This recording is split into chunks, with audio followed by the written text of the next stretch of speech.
Então a nossa aula agora é de lançamento vertical. Então, a primeira coisa que você tem que saber, para eu caracterizar o movimento como lançamento, ele tem que ter velocidade inicial. Então, primeira coisa, nosso movimento é para cima, então nós vamos ter aqui uma velocidade inicial diferente de zero, ou seja, ela tem que existir, tá? Para ser caracterizado no lançamento.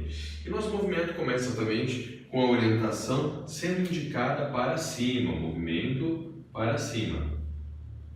Quando eu faço esse tipo de indicação, eu estou dizendo automaticamente que a minha velocidade está a favor da trajetória, então ela é positiva. Então, vou deixar até bem claro aqui, a minha velocidade nesse caso ficou positiva, movimento progressivo, tá bom? Top! Agora, peraí, essa bolinha vai subir, subir, subir até o momento em que ela para. Três coisas importantes. Primeiro deles, se ela para, eu tenho que entender quem é que está fazendo ela parar. A força que age sobre ela, nesse caso, que faz ela parar, exatamente é a força peso. Então, ela para devido à ação da força peso. Então, se ela para, ela chegou no ponto mais alto que ela podia. Dizemos, então, que ela percorreu um certo ΔS e que nesse ponto onde ele para, onde a velocidade é zero, ele está na altura máxima. Então, nesse ponto eu estou na altura máxima do meu movimento, tá? E o que eu entendo? Que se quem está parando ele é a força peso, e ela é a única e exclusiva que está agindo sobre o sistema, eu posso falar que se a força resultante é a própria força peso, logo eu subentendo que a aceleração do sistema vai ser a própria gravidade. Só que eu tenho que tomar muito cuidado num caso como esse. Por quê? Quando eu digo para você que o meu movimento tem orientação para cima, e nesse caso tem uma gravidade que é para baixo, eu estou dizendo que essa aceleração vai ser negativa. Faz muito sentido, porque na verdade se ele vai parar, o movimento é retardado. Se a velocidade é positiva, a aceleração tem que ter o sinal oposto para essa velocidade. Ah, tá, Jagor, na subida, mas na descida eu poderia inverter a orientação? Bom, poder você pode muita coisa, dever talvez você não deva. Tá? Eu costumo dizer para manter a mesma orientação do começo ao final. Tá? Aí você vai observar os valores vão ficar negativos, quer dizer que o movimento fica às vezes retrógrado, progressivo, mas isso é normal. Tá? Não tem que ficar invertendo toda hora essa questão de orientação. Pois uma orientação no começo vai até o final, respeita o problema. Quem fica invertendo muito, mudando muito, geralmente é porque não entendeu ainda como que funciona o sistema. Então ele entendeu por partes, ele entendeu talvez a queda livre, então ele quer aplicar a queda livre em tudo, mas talvez você já é nesse momento. Talvez você deva voltar nas aulas de Move, entender um pouco melhor o que é esse movimento que recebe uma aceleração, tem uma taxa de variação, entender como funciona cada um. E aí você vai ter mais segurança para poder manter a orientação. Mas o treino também vai te trazer isso. Maravilha!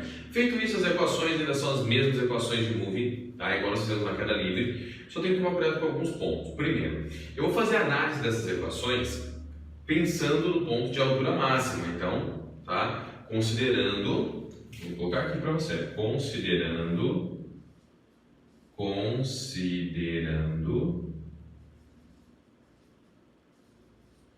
o ponto de altura máxima. Por que o ponto de altura máxima, gente? Porque é o seguinte, eu estou numa subida. Na verdade, cada ponto tem a sua característica, eu não posso perder isso. O certo, se a gente pensar dessa forma e generalizar todas as questões que poderiam aparecer no lançamento para cima ou para baixo, tá? Tô valendo para baixo também. Eu colocaria as três equações para você e faria análise dos dados. E aí eu substituiria. Mas tem gente que eu sei que gosta de deixar tudo pré-formatado. Tá? Em alguns pontos fica perigoso, mas tomando os devidos cuidados você consegue. Então, primeira coisa, se nós vamos adotar que no ponto mais alto é o ponto que nós estamos estudando, eu tenho que entender que lá a velocidade vai ser nula. Então, qual a velocidade? A velocidade final. Porque inicial eu tenho que ter, não posso zerar ela. E aí, pensando dessa forma, eu começo o meu sistema zerando a velocidade final. Então, eu fico com 0 igual V0. A minha gravidade vai ser a aceleração, só que ela é negativa. Então, menos G. TS. Quem é TS, Jagor? ds é o tempo que eu levei para chegar nesse ponto mais alto. E é chamado, nesse caso, de tempo de subida. Então tá aqui, tempo de subida. Então o tempo que eu levei para subir seria exatamente o tempo de subida. Pensando aqui, ts, então representaria isso. Vou passar esse cara negativo para o primeiro membro, ele vai ficar positivo. Então fica g tempo de subida igual velocidade inicial, tá? Quem está multiplicando passa para o outro lado dividindo. Então meu tempo de subida ficou v0 sobre g. Se você notar, ficou muito parecido com a equação de queda livre, só que lá a velocidade era final, né? Porque a inicial era zero, aquela existe. Então inverteu esse ponto, realmente bem parecida, só que só vale para o ponto de altura máxima, tome esse cuidado, tá bom? Segunda equação, Torricelli, vou fazer o mesmo procedimento, tá? Então primeira coisa, velocidade final aqui vai ser zero, vou ficar então com zero igual v0 ao quadrado, né? Mais duas vezes a minha gravidade vai ser negativa, tá? E o meu ΔS vai ser o meu H máximo. Vou chamar só de H aqui, no finalzinho eu coloco o máximo para o espaço, tá bom? Feito isso, eu fiquei então com zero é igual a V0 ao quadrado menos 2GH. Vou passar esse menos para o outro lado, vai ficar positivo, então 2GH é igual a V0 ao quadrado. Eu já sei que quando esse quadrado for para o outro lado, ele vai virar raiz quadrada. Então já vou trocar a ordem e deixar bonitinho. Posso falar então que a velocidade inicial desse sistema poderia ser oferecida para você como sendo a relação da raiz quadrada de duas vezes a gravidade vezes a altura. Top! E a terceira função, já deixei ela modificada, tá? Igual nós fizemos na queda livre. Então está aqui o sorvetão, já com uma certa modificação. Vou fazer o que agora? Vou cortar alguma coisa? Não vai nada. Porque ele tem velocidade inicial. O tempo existe, a gravidade existe, o ΔS tem nome. A única coisa que eu vou mudar é o sinal e substituir pelas letras respectivas da matéria. Então ficaria como? ΔS, nesse caso, vai ser a altura máxima, é igual a velocidade inicial vezes o tempo de subida, menos a gravidade, tempo de subida ao quadrado sobre 2. Isso pensando em já substituir tudo, tá bom?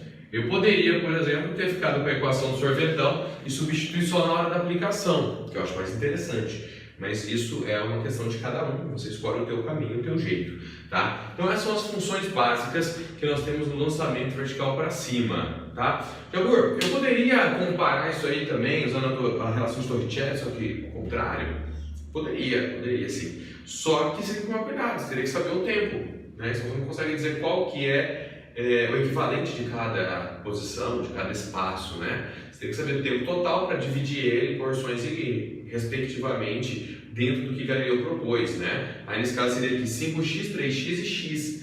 Se você sabe uma das distâncias, você consegue descobrir as outras, mas lógico, sabendo quanto tempo durou o movimento, senão você ficaria meio travado nesse sistema, tá? Outra coisa importante de ser dita, a gente está falando da subida, mas tem a descida. Você não tem que desvincular uma da outra necessariamente. Bom, você tem que tomar cuidado só.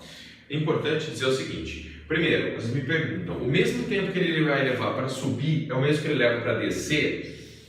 Se ele estiver saindo de um chão e voltando para o mesmo chão, ou saindo de uma mão e voltando para a mesma mão, certo? Saindo de cima de um prédio, mas voltando para cima do prédio, se ele sai de um ponto e volta para esse mesmo ponto, sim, o tempo de subida e descida ficam iguais, tá? No entanto, nós gostamos de deixar bem claro que nesse caso, a soma do tempo de subida com o tempo de descida, então tá aqui, tempo de subida mais o tempo de descida, vai ser igual ao tempo que nós chamamos de tempo de voo. É o tempo que ele fica no ar. Se ele sai de um ponto e volta para o mesmo ponto, o tempo de subida e descida são iguais. Então, o tempo de voo é duas vezes o tempo de subida ou duas vezes o tempo de descida. Se eu solto de cima de um prédio, porém na queda ela passa do prédio e vai lá embaixo no chão, ela vai levar muito mais tempo descendo, né, caindo, do que o tempo que ela levou para subir. Então, nesse caso, os tempos não seriam iguais, tem que tomar cuidado com isso, as distâncias também não seriam. E aí que é interessante você correlacionar. Às vezes ele pergunta qual a relação nova, se a velocidade dobra, se ela cai pela metade, não sei. Você pega a equação, monta ela com os dados iniciais, depois monta com os novos dados e compara, vê o que aconteceu. Às vezes, quando precisa descobrir essas relações, é assim que a gente faz. Tá bom? Então, essa seria, no caso, a nossa parte de lançamento vertical. Na sequência, agora eu vou falar de lançamento também vertical, só que o primeiro era para cima, o segundo vai ser para baixo. O lançamento vertical para baixo, tá? Então, as características, no caso aqui, são os partes mais importantes. Primeira coisa que você tem que entender, é um movimento muito parecido com a queda livre, só que em vez de ele ter a velocidade inicial nula, ele vai ter uma velocidade inicial, então essa velocidade inicial tem que ser diferente de zero. Quando falamos que esse movimento ele é orientado para baixo, ou seja, está acontecendo para baixo, eu vou observar exatamente os fatores que envolvem ele. Primeiro, se eu estou descendo, eu vou percorrer uma certa distância novamente, um certo ΔS, que nós chamamos aqui de altura. Segundo, se ela está descendo, é porque além da velocidade inicial, eu teria possibilidades, nesse caso, de ter mais de uma força agindo sobre ela. Mas, como nós pensamos somente na força gravitacional, desprezamos os atritos, a única força que age sobre o sistema vai ser justamente a força peso, do começo ao final. E entendendo novamente que ela é a única força, eu posso escrever que a resultante é igual ao peso, logo eu posso colocar para você que a aceleração é a própria gravidade. E nesse caso, percebam, diferente da anterior, que a gravidade ficava contrária ao movimento, a gravidade é para baixo e o movimento também está orientado para baixo. Tradução. Quando eu falei que esse movimento está orientado para baixo, eu disse que a velocidade era positiva. Quando eu falei que a gravidade também está para baixo, eu estou dizendo que ela também é positiva. E, lógico, sinais de velocidade e aceleração iguais, movimento acelerado. Ele tende, então, a aumentar essa velocidade durante a queda e chegar aqui embaixo com uma grande velocidade, né? Que vai aumentando conforme o tempo passa. E é lógico, quanto que ela vai chegar no final? Não sei. Vai depender do tempo que ela ficar caindo. Já que eu estou desprezando as resistências do ar, ele fica único e exclusivamente sujeito à força-peso. Então ele tem somente aumentar. Quanto maior a queda, mais velocidade ele atinge. Isso numa condição perfeita como essa. Na prática não seria assim, tá bom?